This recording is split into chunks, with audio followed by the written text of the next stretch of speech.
اللہ اللہ اللہ اللہ اللہ اللہ بسم الله الرحمن الرحيم وَابْتَلَى إِبْرَاهِيمَ رَبُّهُ بِكَلِمَاتٍ فَأَتَمَّهُنَّ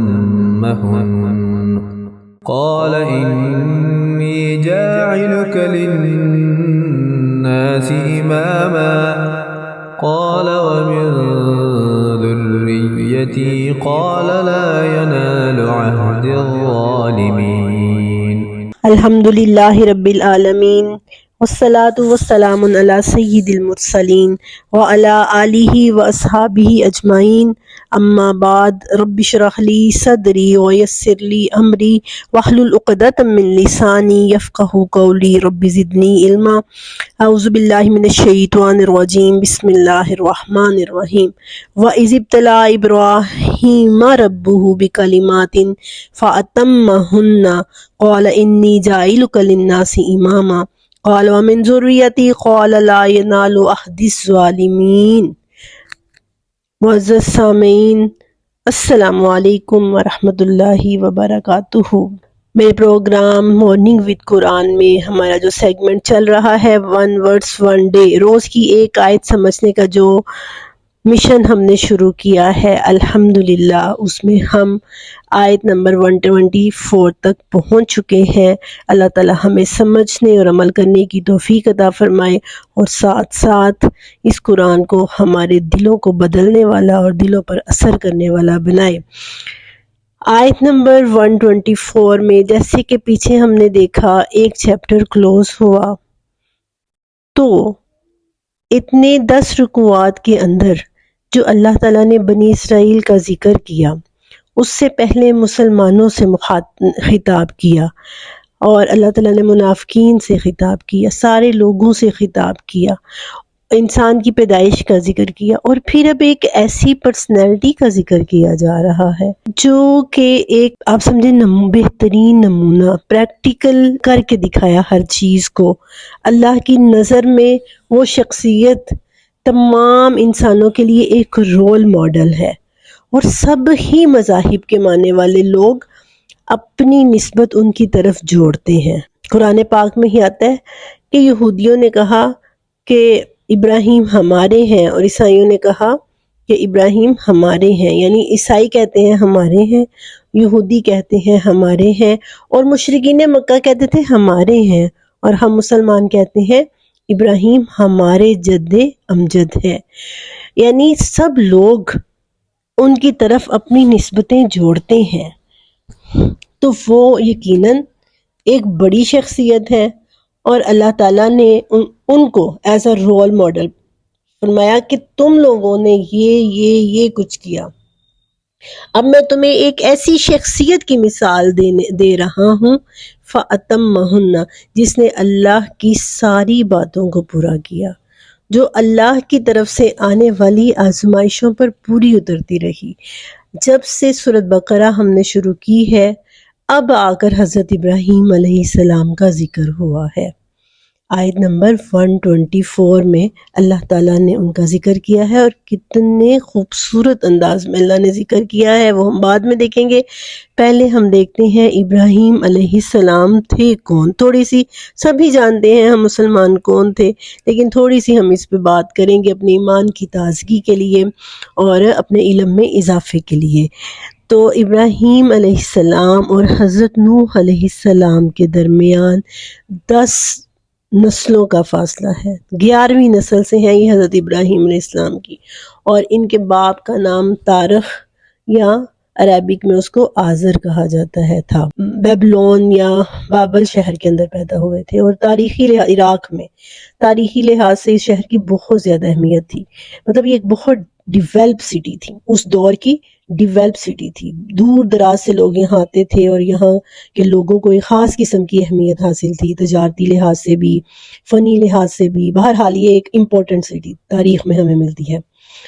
اور پھر حضرت ابراہیم علیہ السلام کے والد وزیر تھے بادشاہ کے ہاں، وہ ایک وزارت پر، جیسے ہم یہ وزیر کا لفظ یہ اہمیت رکھتا ہے، ایک بڑا عہدہ اس کو سمجھا جاتا ہے، تو ایک بڑی وزارت تھی ان کے پاس، شہر کی وزارتوں میں سے ایک بڑی وزارت تھی ان کے پاس، اور پھر اس وزیر کے اکلوتے بیٹے تھے حضرت حضرت لوط، ان کے چچا زاد بھائی آتا ہے، چچا کے بیٹے تھے، حضرت ابراہیم اکیلے بھائی تھے، تو اکلوتا بیٹا ہونا، پھر وزیر کا بیٹا ہونا، ہر لحاظ سے ناز و نم میں پلے تھے، اور بڑی ایک سمجھا جائے تو بڑی اہمیت تھی ان کی۔ تو اللہ تعالیٰ نے حضرت ابراہیم علیہ السلام کا بڑی ہی محبت سے ذکر کیا ہے، اور بار بار ایسے جیسے کہتے ہیں نا کسی کی مالا جپتے ہیں، کسی کے نام کی تسبیح پڑھتے ہیں، ایسے اللہ تعالیٰ نے حضرت ابراہیم کا ذکر کیا ہے قرآن پاک میں، اور جہاں پر بھی ذکر کیا ہے ایک نئے انداز میں، محبت بھرے انداز میں، اور جیسے کہ کسی پر ہم فخر کر رہے ہوتے ہیں، ہماری اولاد میں سے کوئی بچہ بہت نیک ہو تو ہم بڑے فخر سے اس کا ذکر کرتے ہیں ہماری فیملی میں یا اس طرح سے، تو اللہ تعالیٰ نے بڑے فخر سے، بڑی محبت سے، بڑے ناز سے جس شخصیت کا نام لیا ہے وہ ہے حضرت ابراہیم علیہ السلام۔ اور حضرت ابراہیم علیہ السلام کی پوری لائف آزمائشوں سے بھری ہوئی ہے، پریکٹیکل آزمائشیں تھیں، اور ہر لحاظ سے آزمائشیں آئیں، محبتوں کی آزمائشیں، نفرتوں کی آزمائشیں، رشتوں کی آزمائشیں، ہر طرح کی آزمائش، فکری آزمائشیں، اور ہر آزمائش میں ابراہیم علیہ السلام پورے اترے تھے۔ آپ لوگوں نے آیت کی تلاوت سنی ہے، آئیے ہم آیت کا ترجمہ کرتے جاتے ہیں اور ساتھ ساتھ اس کی تفسیر دیکھتے ہیں۔ وَإِذِ ابْتَلَىٰ إِبْرَاهِيمَ رَبُّهُ، جب آزمایا ابراہیم کو ربہ، اس کے رب نے۔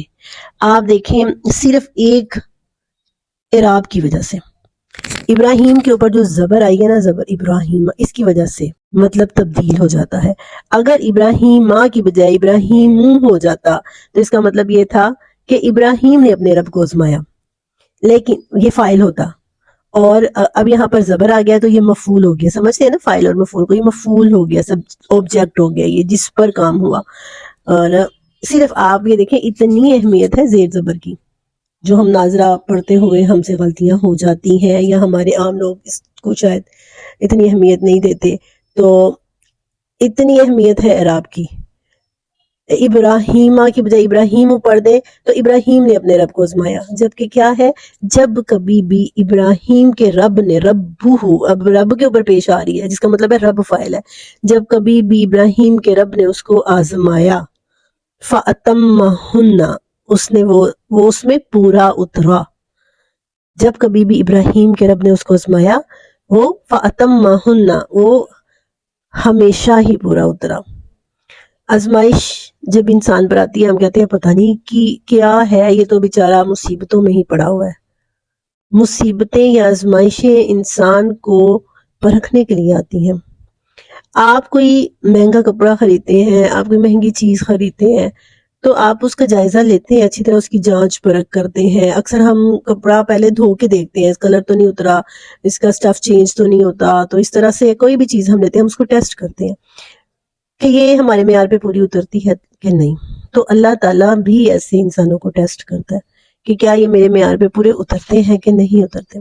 تو اللہ نے فرمایا بنی اسرائیل کی اتنی لمبی جب ان کو آزمایا، انہوں نے کیا کیا، فَبَاءُوا بِغَضَبٍ مِّنَ اللَّهِ، اللہ کے غضب کے ساتھ لوٹے، اور ایسے ہی ہر مذہب کے ماننے والوں نے یہ کیا۔ تو اللہ نے اب ان کو پریکٹیکلی جو مثال دکھائی ہے وہ حضرت ابراہیم کی ہے۔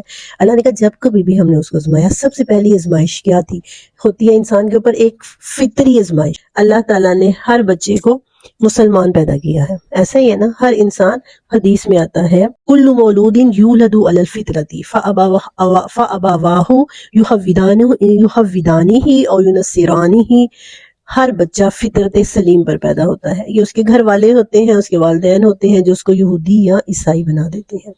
لیکن ابراہیم علیہ السلام کے والدین یہ بھی نہ کر سکے، وہ اس آزمائش پر بھی پورے اترے، ابراہیم اس امتحان میں بھی پاس ہو گئے۔ اس کے بعد ہوتا ہے عقل کا امتحان، مطلب آپ یہ دیکھیں کہ چھوٹی سی عمر میں ہی انہوں نے بتوں کی پوجا کرنے سے انکار کر دیا. انہوں نے کہا کہ یہ جن کے آگے کھانا رکھا ہوا ہے اور یہ ہاتھ بڑھا کے کھا نہیں سکتے، میں ان پر سارے واقعات آپ نے سنے ہیں نا، ہم تو وہ واقعات سن کے سمجھتے ہیں کہ شاید یہی آزمائشیں تھیں، لیکن ہر آزمائش میں فطرت کی آزمائش میں بھی وہ کامیاب رہے. انہوں نے شروع سے اپنے گھر میں باپ کو بت تراشتے ہوئے دیکھا تو انہوں نے کہا کہ جن کو آپ خود تراش رہے ہیں یہ الہ کیسے ہو سکتے ہیں. تو فطرت کا ساتھ دیا انہوں نے، گھر والوں کا ساتھ نہیں دیا، گھر والوں کے مذہب کا ساتھ نہیں دیا، فطرت کا ساتھ دیا. انہوں نے کہا کہ یہ کیسے ہو سکتا ہے. اس کے بعد عقلی امتحان تھا. جب تھوڑے بڑے ہوئے، عقل اور شعور آیا تو عقلی امتحان تھا. تو بیٹھے سوچنے لگے کہ رب کون ہے. آسمان پر موجود ستارے کو دیکھا تو کہنے لگے شاید یہ رب ہو، کتنا خوبصورت ہے، کتنا اچھا چمک رہا ہے.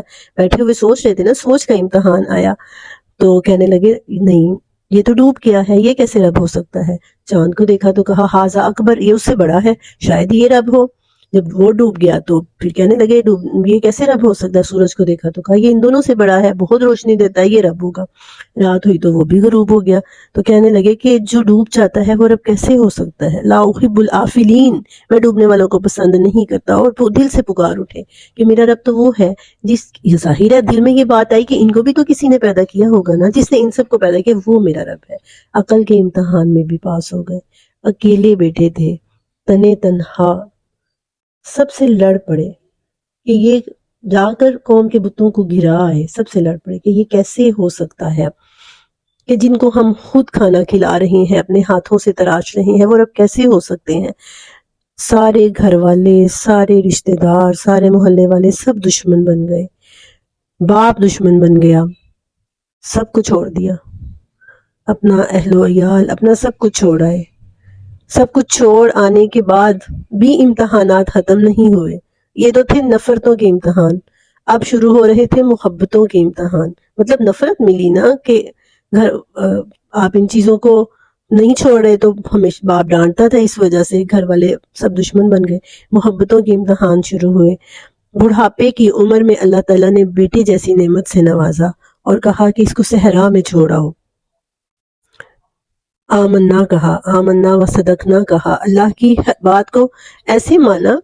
یعنی اللہ نے فرمایا ابراہیم ایسے مسلم تھا جیسے یہ کائنات مسلم ہے، جیسے یہ چاند، یہ ستارے، ان میں تو ہے ہی نہیں نافرمانی کرنے والی چیز، لیکن ابراہیم نے اپنے اندر سے نافرمانی والی چیز، نافرمانی والی اپنی حس کو ایسے ختم کر دیا تھا جیسے ان میں تھی ہی نہیں.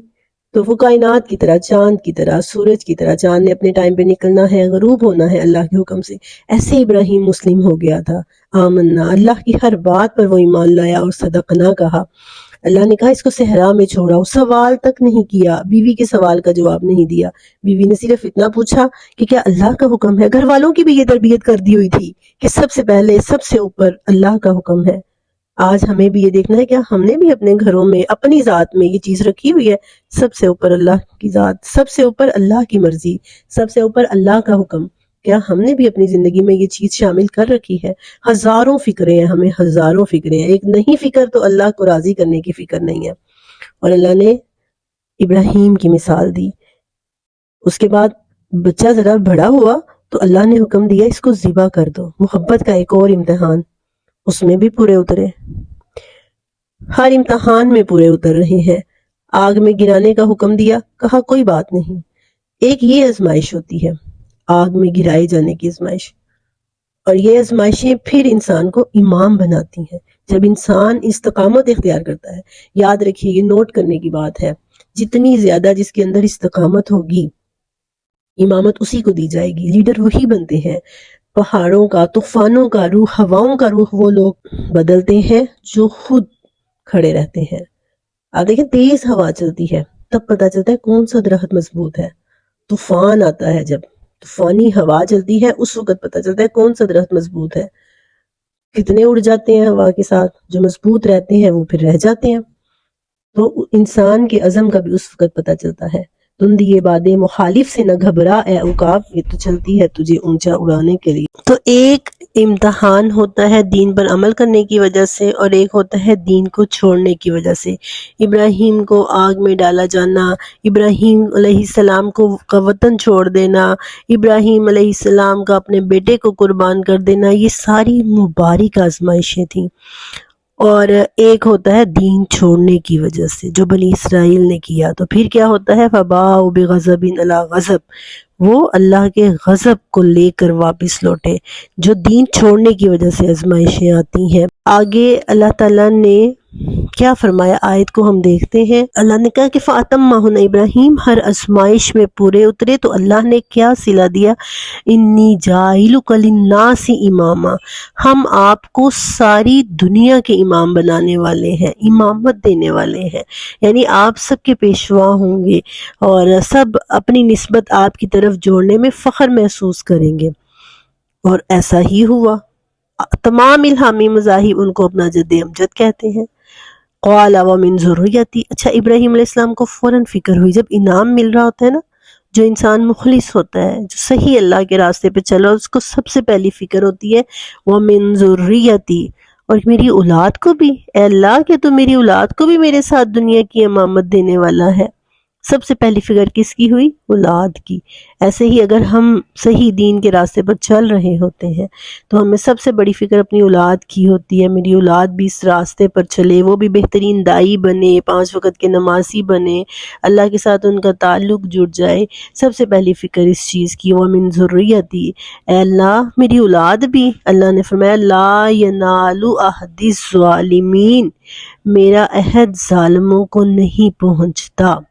حالانکہ ہمیں نظر آتا ہے ابراہیم علیہ السلام کی اولاد میں یہ امامت کا منصب رہا، لیکن اللہ نے مشروط کر دیا۔ بنی اسرائیل میں جیسے حضرت یعقوب علیہ السلام کے آپ دیکھیں 11 بیٹے، ان میں سے کن کو منتخب کیا؟ حضرت یوسف علیہ السلام کو۔ تو ایسے اللہ نے کہا کہ پہنچے گا ضرور لیکن ظالموں کو نہیں۔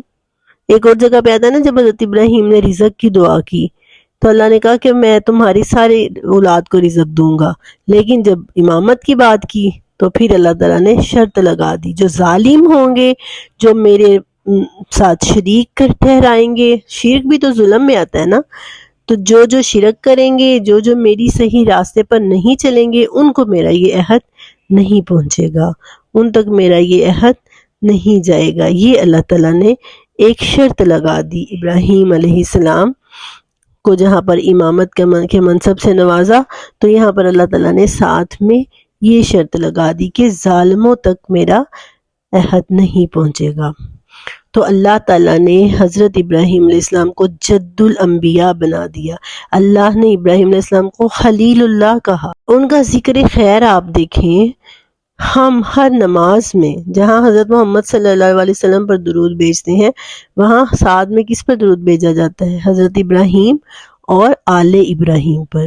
آل محمد پر جیسے بھیجا جاتا ہے ایسے آل ابراہیم پر۔ اب دیکھیں ایک سوال ہے کہ صدقہ جاریہ کس کا زیادہ ہوا، حضرت ابراہیم کا یا حضرت محمد کا؟